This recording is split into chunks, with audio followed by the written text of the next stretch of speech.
हम रोज सुबह से लेकर शाम तक अपने पास के सबसे नजदीकी तारे सूरज को देखते रहते हैं, जो हमारे सोलर सिस्टम का मुखिया है। और हम मानव जाति अपनी प्यारी धरती के साथ इस सूरज का चक्कर काट रहे हैं। हमारा ये सूरज हमें गर्मी और रोशनी देता है, जो हमारी धरती को गर्म बनाए रखता है, जिससे यहाँ पानी तरल रूप में रहता है और धरती पर हम इंसान फल फूल रहे हैं। बचपन से ही आपने पढ़ा होगा कि हमारा सूरज एक बहुत बड़ा आग का गोला है, जो लगातार आसमान में जलता रहता है। लेकिन क्या सच में सूरज एक आग का गोला है और ये अंतरिक्ष में बिना ऑक्सीजन के कैसे जल रहा है? तो आइए जानते हैं कि हमारा ये सूरज कैसे बना था और कैसे रचना हुई थी हमारे सोलर सिस्टम की। तो हमारा ये सूरज पिछले 4.6 अरब सालों से यूं ही जल रहा है, उस टाइम से जब यहाँ पर ना ही कोई धरती थी और ना ही कोई प्लानेट। हमारा ये सूरज आसमान में दिखने वाले तारों में से ही एक नॉर्मल तारा है। हमारा सूरज एक जी टाइप मेन सीक्वेंस स्टार है। इस तरह के स्टार्स स्पेस में कॉमन होते हैं। लेकिन क्या आपने कभी ये सोचा है कि हमारा ये सूरज अंतरिक्ष में बिना किसी ऑक्सीजन के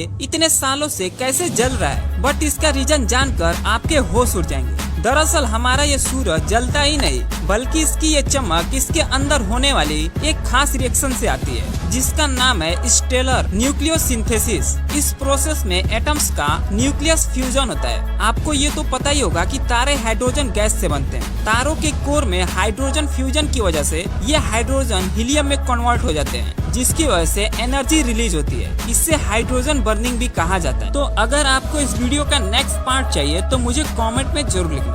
तारों के कोर में हाइड्रोजन फ्यूजन की वजह से ये हाइड्रोजन हीलियम में कन्वर्ट हो जाते हैं, जिसकी वजह से एनर्जी रिलीज होती है। इससे हाइड्रोजन बर्निंग भी कहा जाता है। बट यहाँ पर कुछ भी बर्न नहीं होता है। दरअसल सूरज की एक्सट्रीम ग्रेविटी हाइड्रोजन पर इतना प्रेशर डालती है कि ये हीलियम में बदल जाते हैं और इसी से निकलने वाली एनर्जी हमें यहाँ धरती तक महसूस होती है। हमारा ये सूरज एक गर्म हाइड्रोजन प्लाज्मा का बना जायंट बॉल है, जिसमें लगातार न्यूक्लियस फ्यूजन की प्रोसेस हो रही है, जिससे लगातार हमारे सूरज का कोर और हैवी होता जा रहा है। हमारा सूरज 91% हाइड्रोजन, 8.9% हीलियम और 0.1% अदर एलिमेंट से बना है। बट क्या आपने कभी ये सोचा है कि हमारा ये सूरज आया कहाँ से था? वेल, इसे जानने के लिए हमें चलना होगा आज से करीब 5 अरब साल पहले। तो अगर आपको इस वीडियो का नेक्स्ट पार्ट चाहिए तो मुझे कमेंट में जरूर लिखना। हमारा सूरज 91% हाइड्रोजन, 8.9% हीलियम और 0.1% अदर एलिमेंट से बना है। बट क्या आपने कभी ये सोचा है कि हमारा ये सूरज आया कहाँ से था? वेल, इसे जानने के लिए हमें चलना होगा आज से करीब 5 अरब साल पहले। तो आज से करीब 5 अरब साल पहले ये है हमारा सोलर सिस्टम। क्या आपको सूरज नहीं दिख रहा? तो दिखेगा भी नहीं, क्योंकि अभी इसकी रचना शुरू ही नहीं हुई। फिलहाल ये है मोलिकुलर क्लाउड, जो ज्यादातर हाइड्रोजन और हीलियम का बना है और यहीं पर तारों का जन्म होता है और यही का एक छोटा सा भाग आगे चलकर हमारा सोलर सिस्टम बनेगा। तो अगर आपको इस वीडियो का नेक्स्ट पार्ट चाहिए तो मुझे कमेंट में जरूर लिखना।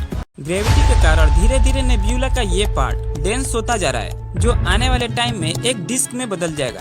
ये डिस्क घने धूल और गैसेस से बनते हैं, जो लगातार ग्रेविटी की वजह से डेंस होते जाते हैं और फिर इसके सेंटर की ग्रेविटी इतनी ज्यादा बढ़ जाती है कि इसमें न्यूक्लियर फ्यूजन की प्रोसेस होने लगती है और रोशनी तथा एनर्जी बाहर निकलने लगती है। तो फाइनली ये है हमारा सूरज, एक नया जन्मा तारा, जिसके आसपास सिर्फ धूल और गैस चक्कर काट रहे हैं। बट अब सूरज की तेज ग्रेविटी के कारण यहाँ कुछ अलग होने वाला है। सूरज की गर्मी आउटर सोलर सिस्टम के मुकाबले इनर सोलर सिस्टम में ज्यादा थी, इसीलिए इनर सोलर सिस्टम में मौजूद सारा गैस सूरज की गर्मी से वेपोराइज होकर आउटर सोलर सिस्टम में चला गया और यहाँ पर सिर्फ वही सब्सटेंसेस बचे रहे जिनका मेल्टिंग पॉइंट ज्यादा था। यही रीजन है कि हमारे इनर सोलर सिस्टम में रॉकी प्लैनेट्स हैं और आउटर सोलर सिस्टम में गैस जायंट्स। तो अगर आपको इस वीडियो का नेक्स्ट पार्ट चाहिए तो मुझे कमेंट में जरूर लिखना। धीरे धीरे ये धूल चट्टान में बदल गए और चट्टान प्लैनेट्स में। हमारे सोलर सिस्टम में आज कुल 9 ग्रह हैं, करीब 170 मून्स हैं और अनगिनत एस्ट्रॉइड और कॉमेट्स मौजूद हैं। हमारे सोलर सिस्टम की 99.8% मास केवल सूरज का ही है और 0.2% मास में ही हमारा पूरा सोलर सिस्टम है। अब आप लोगों के मन में एक सवाल तो जरूर आता होगा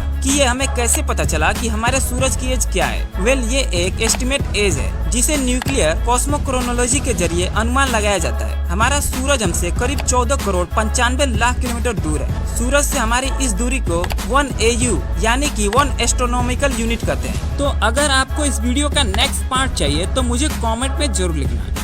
हमारा सूरज हमसे करीब 14 करोड़ 95 लाख किलोमीटर दूर है। सूरज से हमारी इस दूरी को 1 AU यानी कि 1 एस्ट्रोनॉमिकल यूनिट कहते हैं। इतना चमकीला होने के बावजूद भी सूरज की सरफेस पर काले धब्बे हैं और कुछ तो हमारी पृथ्वी से भी बड़े हैं। प्रेजेंट टाइम में सूरज के चारों ओर 7 मिशंस एक्टिव हैं, जिन्हें ईयर 1984 से 2020 के बीच लॉन्च किया गया था और इनकी वजह से हम सूरज को और गहराई से जान पा रहे हैं। सूरज हमें लगातार रोशनी और एनर्जी देता आ रहा है, जिससे हम इंसान धरती पर जी रहे हैं। लेकिन यही सूरज एक झटके में हमारी सारी खुशियाँ छीन सकता है और पृथ्वी को तबाह और बर्बाद कर सकता है। बट कैसे, जानेंगे हमारी अगली वीडियो में। तब तक के लिए आप वीडियो को लाइक और शेयर कर दीजिए और ऐसे ही अमेजिंग कंटेंट के लिए हमारे चैनल को फॉलो और सब्सक्राइब कर लीजिए।